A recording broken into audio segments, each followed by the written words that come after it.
Well, welcome back, travelers.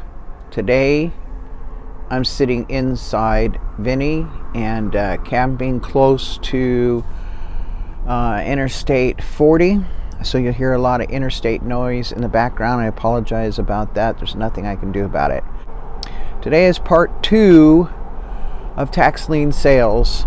And if you have not watched part 1, I will put a little tag right up into this corner right here.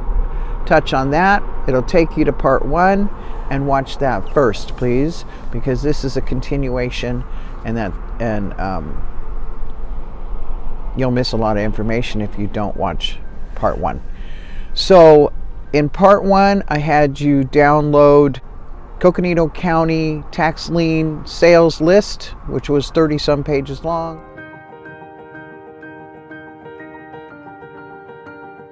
Had you download some the application for your tax lien bidding number,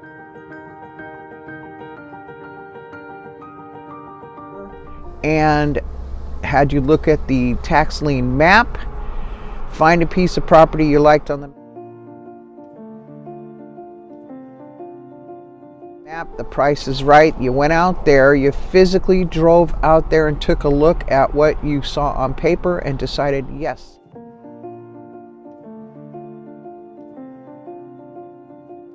I want to live out there. I kind of like the area, I like the roads out there, I know I can't drill for any water, but I really want a piece of property out here. Okay, now we go to step number 2.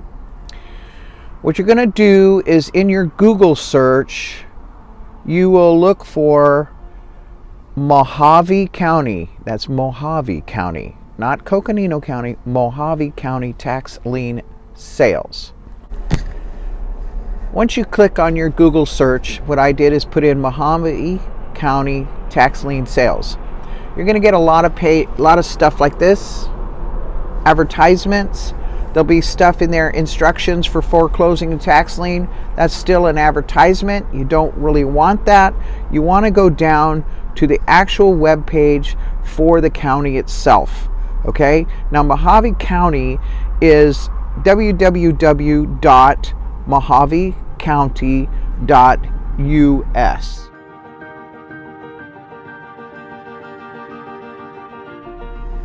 Now, Mojave County US is their main site. That's where you want to get all of your information. All the other ones are advertisements or old documents. So go to the actual county, mojavecounty.us. Don't do the advertisements. Click on that. It's going to take you to their home page. It's kind of going to look like this. You'll see their seal up in that corner. And then there's this yellow box about tax lien sales.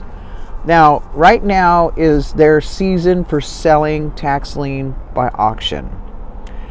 We're a little late because it started on the 3rd of February, and I don't know how long it goes for. I did not go through that process, so I'm not real sure exactly how that process works. You can find out through the website to see if you still have time to buy one by auction. I waited until the auction was done because I did it in this summer. So I went through, like I said in the last video, what they call is over-the-counter sales. Now, all the reason I want you to go to Mojave County is because they have the packet that you will print out, you will fill out, and do all your paperwork on their documents. Coconino does not have the documents. Mojave does. When you take those documents and you go to print them out and stuff, you will have to change the name of Mojave County to Coconino County. You just put one line through it, just one line, don't scribble it out, one line, make it neat, and write next to it Coconino County, because these are court documents. You want it very neat. You don't want it scribbled. So you're going to click on that yellow thing if it's still there, or you'll look in their information and you'll find tax lien packet, or it'll pop up and say I want to, and you'll click on that, and then you'll fill out, tax lien packet. Now, because this yellow box is popping up today, and today is still in February, It says for more information, click here, and I'm going to click there. And it's going to take a minute to load up.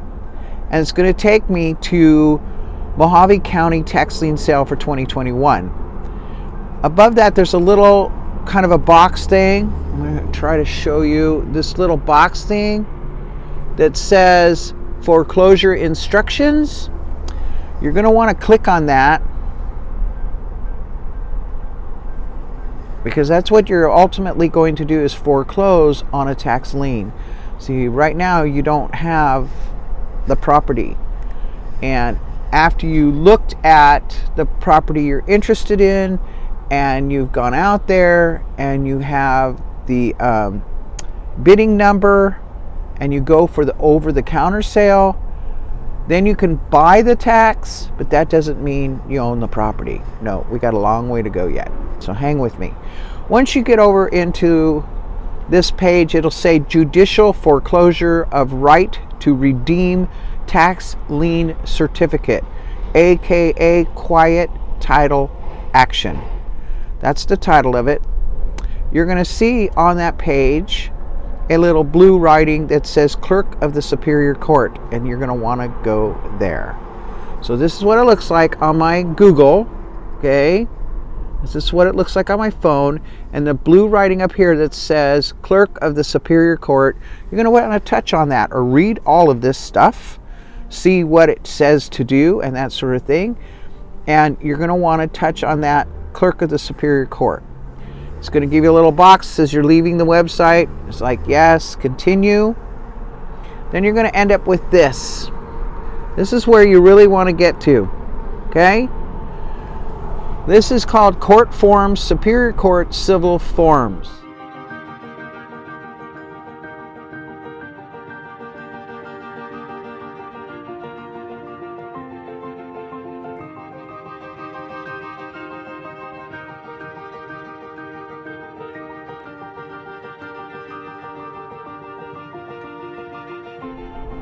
And all these, it lists in orange letters different forms. You're going to want to print every one of those forms out so that you have a blank copy to write on, make notes on, read it.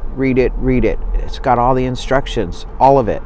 But you're going to start by hitting the first one that says foreclosing a tax lien table of forms. Now,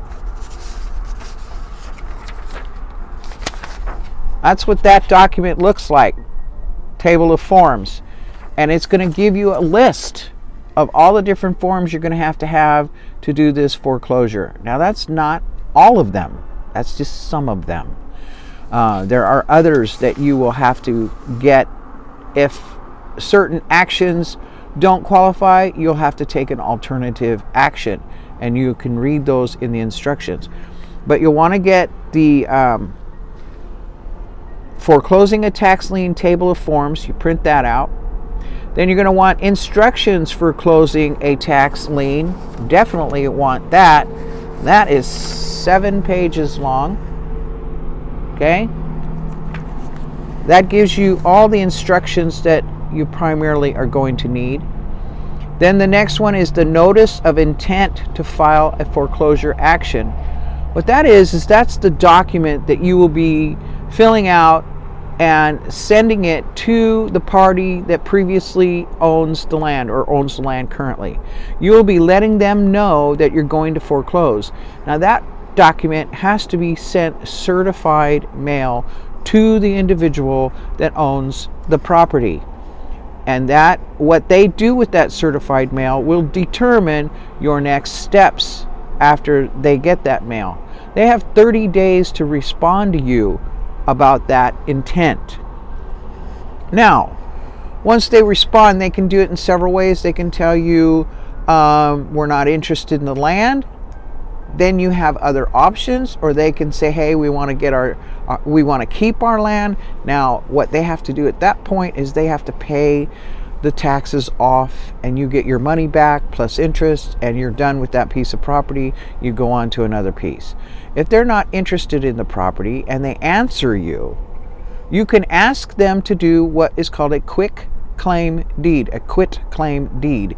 And therefore, a quit claim deed is where they sign that property over and say they don't want it, and they sign it over to you. I'm not sure how that works because I didn't have to go through that process. But if you go through that process, you're going to want an attorney to advise you. So my process, they never answered my certified letter. So that left me with the deal that they don't care, they don't know, whatever. They just didn't answer the certified mail. They sent it back. So that left me to the next action, which was to go ahead and summons them, which is farther on down our list here.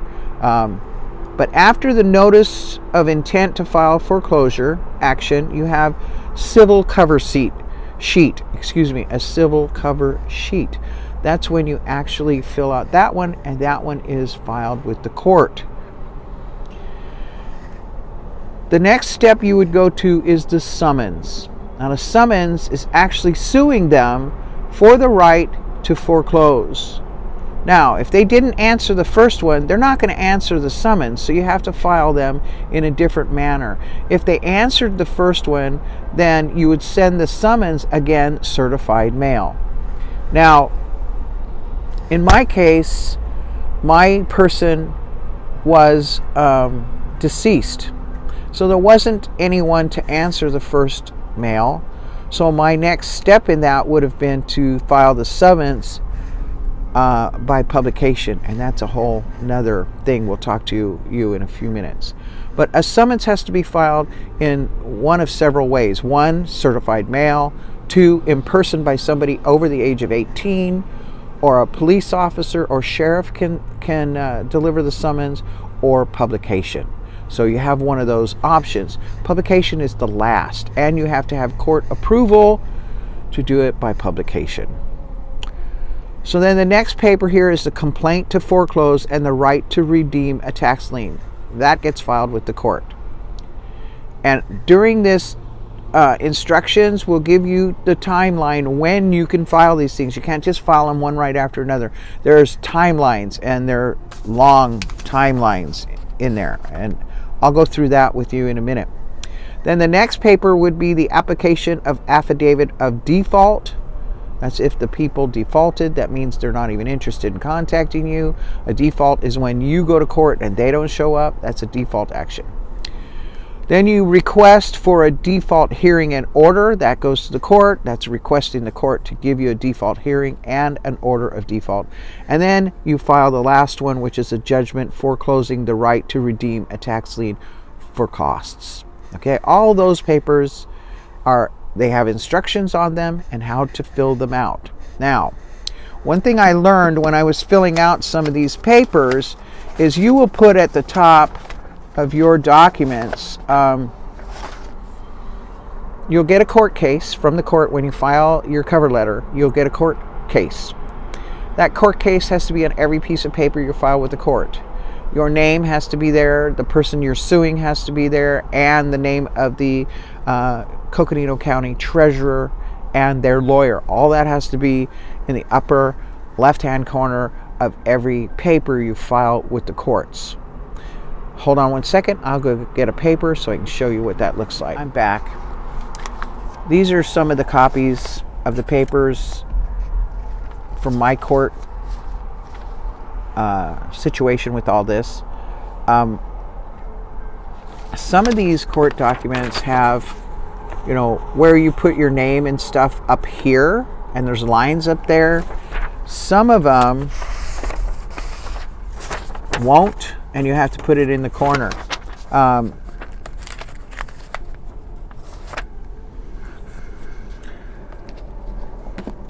Keep a copy for yourself.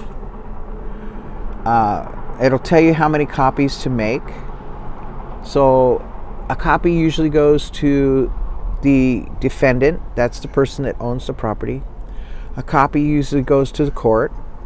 It'll go to the treasurer's office. It'll go to you. So there's probably 4 copies of everything that you do.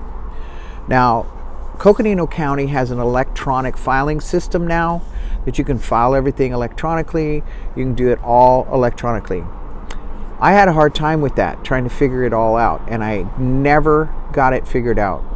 So I did all mine by hand, and I took it in. If you're savvy and can figure it out, then, and you can call and ask them questions, they'll answer your questions. But you can be clear across the country and do this via electronically, easy. So, but print all this stuff out so that you get a good handle on what you got, so you can make notes on them, scribble on them, whatever. And then you have all what you need to have to send to the court.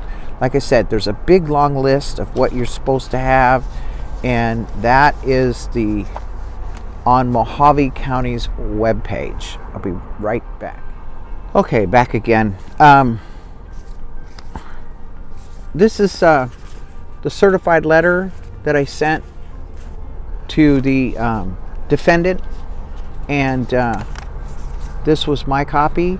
Make sure you keep them. You may need them to show them in court that you actually did it. You will also have pages that need to be signed in front of a notary, and they will charge you to do that unless you've got a bank you can deal with, and then they're usually inexpensive or free to get notarized copies. So a lot of these will need notaries. The forms that you fill out, the Mojave County forms, are on PDF, so you can fill them out right there on the computer and then print them off, so they'll have everything nice and neat. The ones that do not ask you for your name and all that information and your court file number and all that, put it on it anyway. I had forms sent back that didn't have that on there. Put it up in the left-hand corner if you can, or across the top. Every paper has to have your court case number on it. Every single paper. So make sure that's on there whether it asks for it or not. Because if they lose a page, they need to know where it goes back to. And like I said, a lot of it will be filed electronically. So that is the forms for the Superior Court. And like I said, you'll get the instructions, which is 7 pages. Follow those instructions to the letter. Look, read them, reread them, and reread them. Study them. Learn what they're saying. If you do not know what they are saying, then contact your local law library and get some help. Now, like I was saying, my plaintiff was deceased. Now,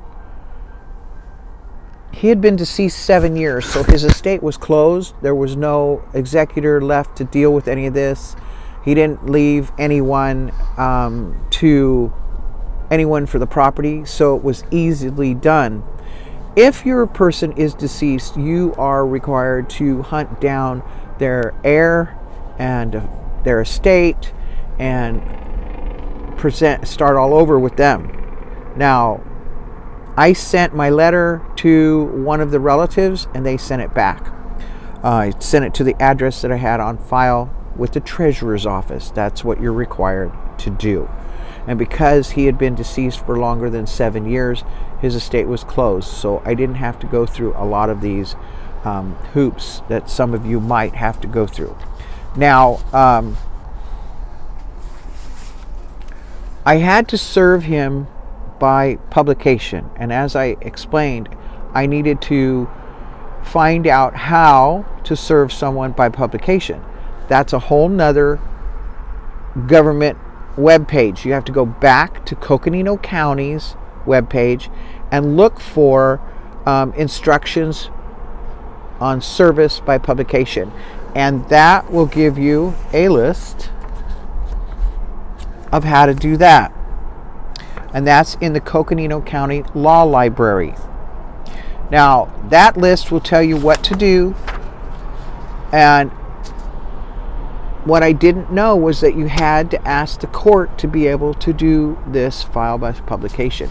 So all of this takes time. And once they give you that, then you can file the summons by publication. If the person is alive, you have to file them by certified mail in person or a sheriff, and you have to serve them personally that way. If they're deceased, the only way you can do it is by publication, unless they have an estate going, and then you get the heir of the estate and deal it with that way. Okay. Remember, you're also dealing with the treasurer's office in Coconino County, or in the county that you're doing this, so their names need to be put on the paperwork as well. There's other information on MOJAVE County's pages for everything you need to do. Like I said, print it all out. Now I'm being redundant and going, oh, there is something else I forgot to mention. I am on Social Security disability, so I have a limited income. So I qualify for filing to have my fees waived in the courts. So you can go on Coconino County's website and you can look up the waiver of fees paperwork, print that out, fill it out, and file that with the courts when you file your cover sheet.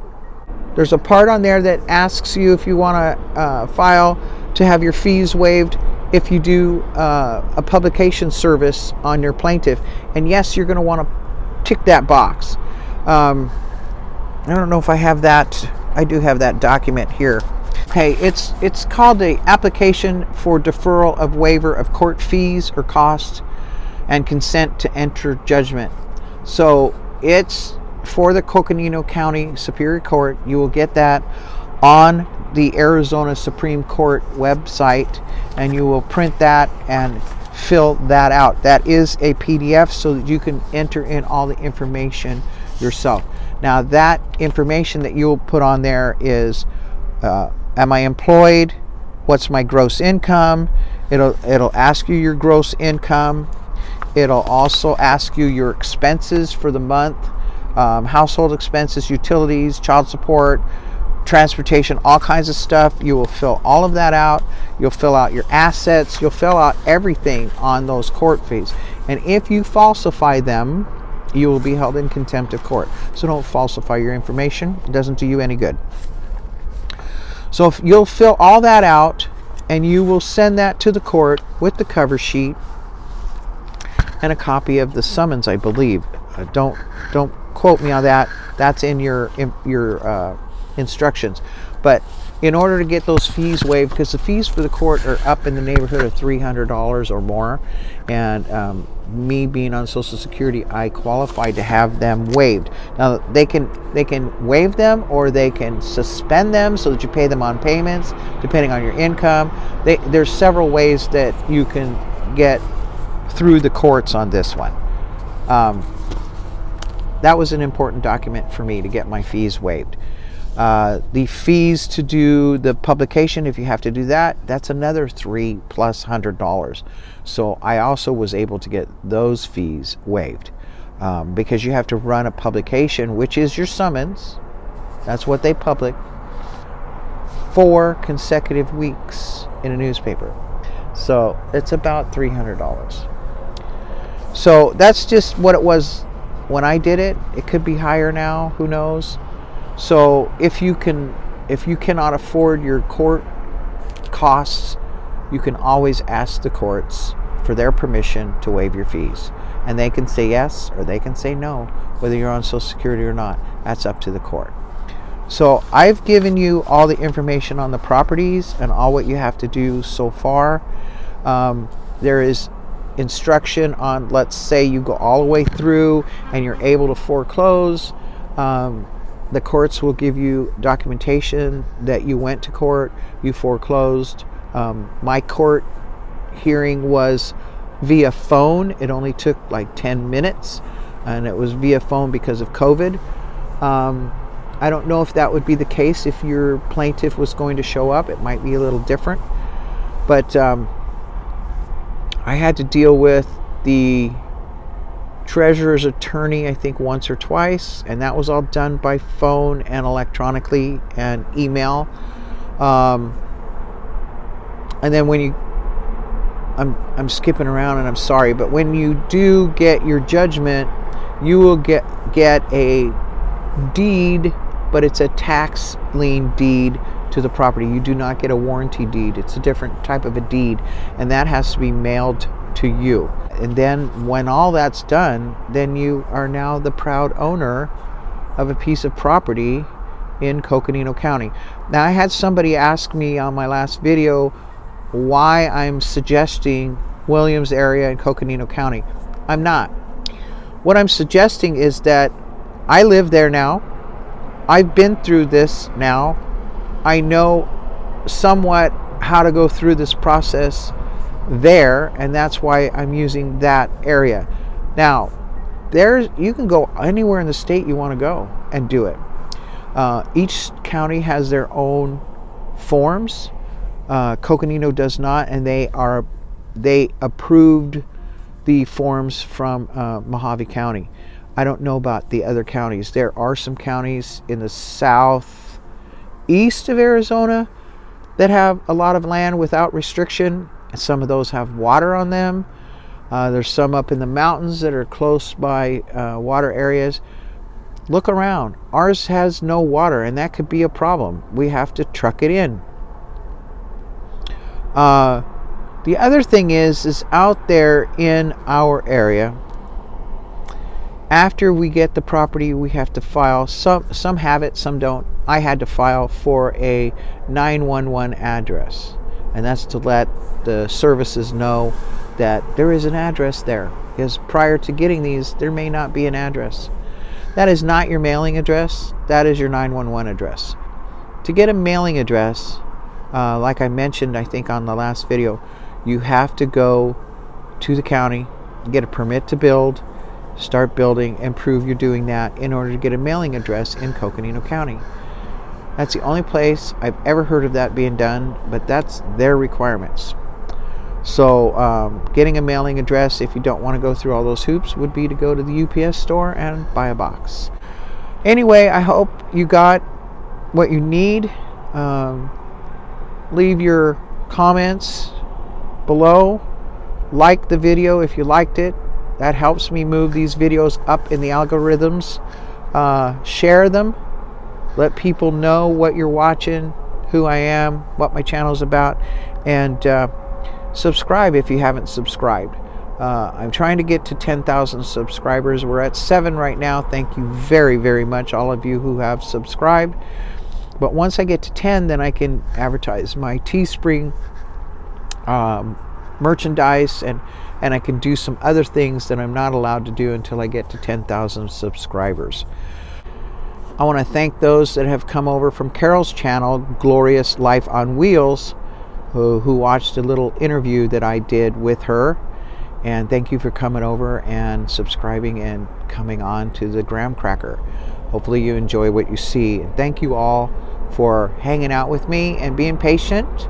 But anyway, follow your heart, embrace your dreams, and cherish your life, and get out there and do something fun today. All right? We'll talk with you later. Bye-bye.